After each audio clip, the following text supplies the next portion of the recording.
Армысыздар ағайын. Жамбыл облысындағы Қазфосфат жауапкершілігі шектеулі серіктестігі компаниясы 1999 жылы құрылды. Компания геологиялық барлау жұмыстарын жүргізуден бастап, фосфорит рудасын шығару, фосфорлы минералды тыңайтқыштар мен азықтық фосфаттарды өндіру, минералды шикізаттар негізінде өнеркәсіп өнімдерін шығарумен айналысатын Қазақстандағы бірегей компания. Бүгінгі студиямыздың қонағы Қазфосфат жауапкершілігі шектеулі серіктестігі компаниясының бастауыш кәсіподақ ұйымының төрағасы Шақтыбай Жобалайбекұлы Байғанов атқарып отырған жұмыстары туралы баяндап береді. Ассалаумағалейкум, Шақтыбай Жобалайбекұлы. Қазфосфат компаниясының жұмысшылары еңбек мәселелеріне қатысты өз талаптарын қойып, наразылық білдірген болатын. Сол уақыттан бастап қандай өзекті мәселелер шешілді? Ұжымдық шартқа өзгерістер мен толықтырулар енгізіледі ме? Саламатсыздар ма? Ал енді жаңа сіз айтқан сұраққа жауап берейік. Былай бізде қаланың әкімі сол кезде наразылық болғанда қатысқан, сол ұсыныспен жұмыс тобын құрғанбыз. Сол жұмыс тобы өзі 14 мәселе шешілсін деп, сондай бір протокол хаттама жасап, соны қазір енді орындап, соны тезірек орындасын деп талап қойып отырмыз. Оның ішінде ең маңызды қандай сұрақтар болды? Бірінші, мынау айлық көлемі. Енді айлық көлемін жиналыс өткізіп, әр заводта, цехтарда өткізіп, заводтың басшығы Скобелев мырза 1 қаңтардан бастап әр жұмысшыға 50 мың қосамыз деп сондай уәде берді. Екінші сұрақ ол мынау жаңағы емдеу жағынан. Емдеу болғанда баяғы лечебный пособие дейміз ғой. Сол лечебный пособие бірталай жыл болды шешілмей жатқан. Енді бұл кісілер мынандай келісімге келістік. Мынау Жамбыл облысында, осы Шымкент облысынан 4 санаторий таңдайтын болды. Сол 4 санаторийға біздің жұмысшылар тегін барып 10 күн демалып келеді. Тағы да бір маңызды сұрақ, мынау тіл жағынан.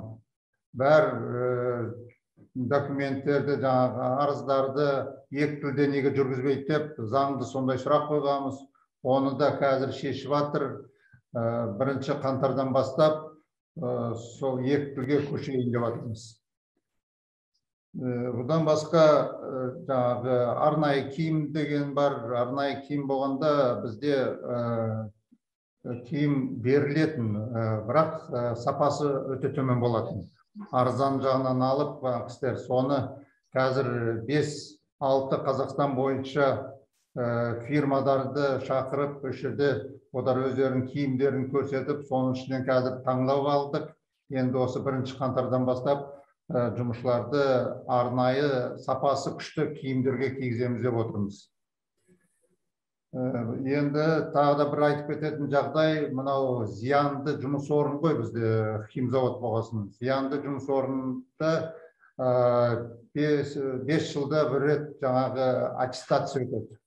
Зиянды жұмыс орны қанша зияны бар деп. Соны қазір біз талап қойдық, осы аттестацияны қайтадан өткізіп, заңды жағы, содан кейін әділдік жағынан көбірек мән беруге сондайға келістік. Жарты жылдың ішінде бізде өткіземіз деп соны келісім бар. Тағы да басқа сұрақтар болды. Біздің завод мынау қаланың шекарасынан 20-25 шақырым жерде орналасқан. Жұмысқа жету қиындау, қыс уақытында. Соны бізде өзіміздің жаңағы арнайы автобустарымыз бар. Сол кісілер тасиды. Сол автобустардың көбісі ескіріп кетті. Соны бастықтар қол қойып берді. Осы ай сайын 1-2 автобусты жаңартамыз деп сондай уәде берді. Шақтыбай Жобалайбекұлы, қазір қанша адам жұмыс істейді кәсіпорында? Заводта 2567 адам істейді бүгінгі.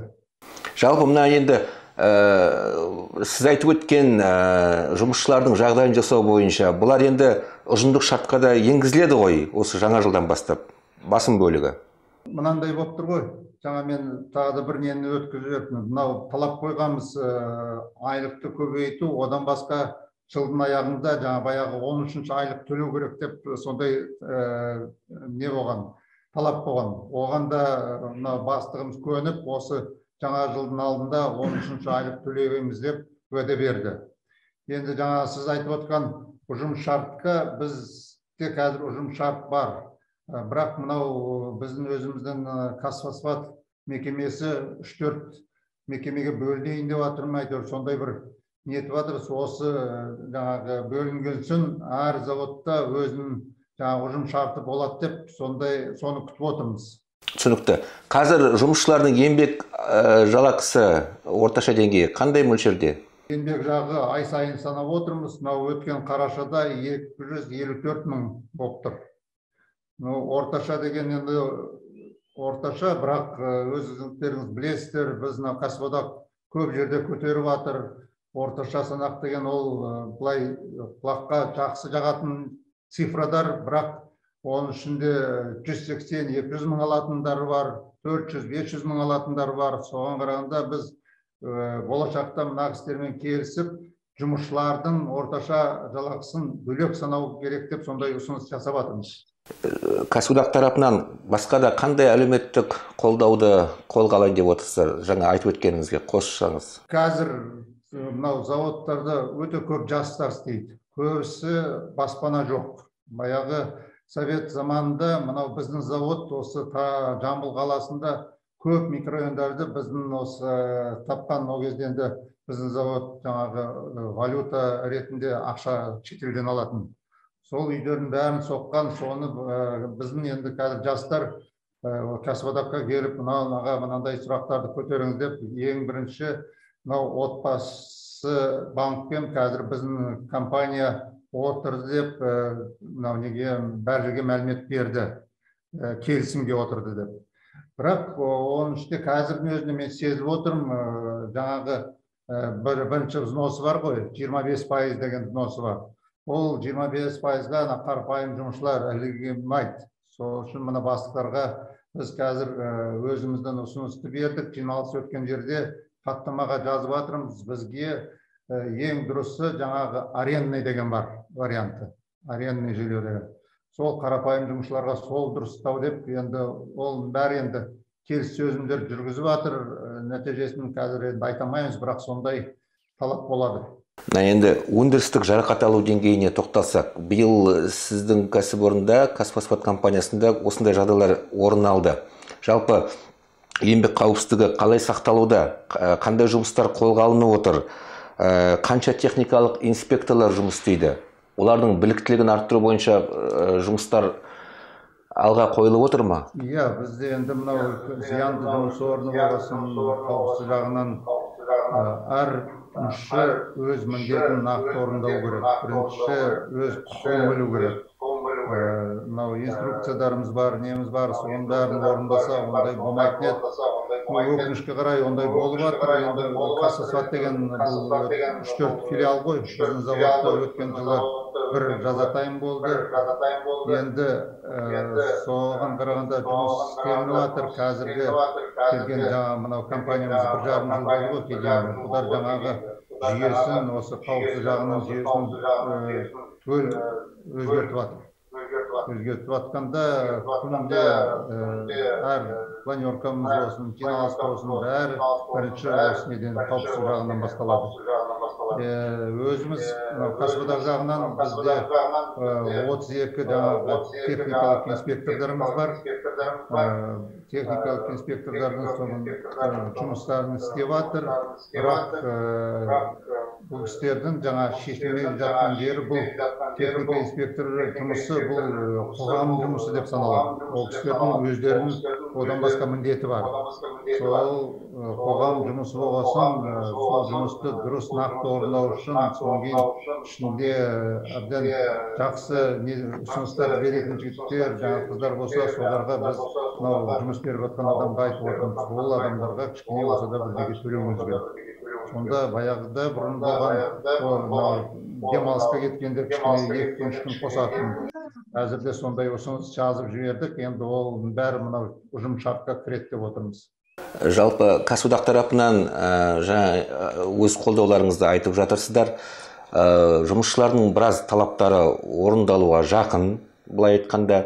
тағы да қандай өтініштерді алға қойып отыр? Өз тарапыңыздан, өз ойыңызды айтсаңыз.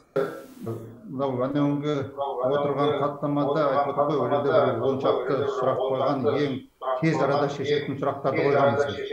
Одан басқа мынау қазір біздің жұмысшылардың ғимаратта шешілетін, тиетін жерлері, жуынатын жерлері, заводтарда көп жыл болды, сол жөндеуден өтпеген.